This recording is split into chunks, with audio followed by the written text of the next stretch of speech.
غريبة زي یکی بیگونه بود. اختار شهری بود. بختا. اوه اختار ما اومدن دیگه. ما تخونش میکنیم.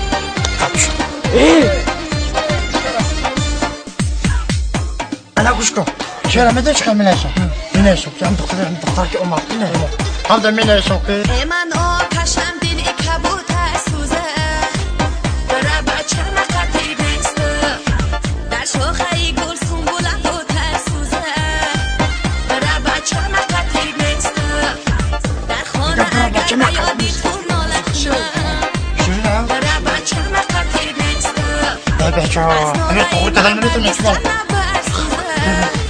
برای بچه مقتی بسته مکی خش رو مکی بد روسته برای بچه مقتی بسته تو مزاری مکولو من مزارشتون نگم برای بچه مقتی بسته گنده خوش برای نگم بچه مقتی نسته برای بچه مقتی نسته برای بچه مقتی نسته برای بچه مقتی نسته السلام علیکم سوزا پارتی که کار کنم دنیا دختر که بازی بود کو همه کجا رفت خونه مونده بخدا حالا فرودی بکنه برا رو که بچه کانتا دوست ندارم که برا بینیم که فرش کن من التماس بخشش ده بخشش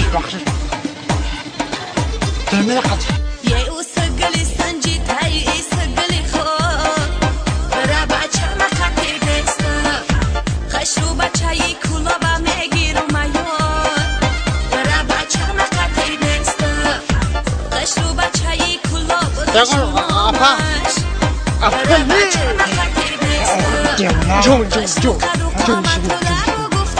دنیا که برای بچه مقتی بسته مکی خش رو مکی بد روسته برای بچه مقتی بسته بگم که یه خطا نیستم موازه میخونیم با ما کش رو برای بچه مقتی بسته برای بچه مقتی نسته برای بچه مقتی نسته برای بچه مقتی نسته برای بچه مقتی نسته برای بچه مقتی نسته برای بچه مقتی نسته برای بچه مقتی نسته برای بچه مقتی نسته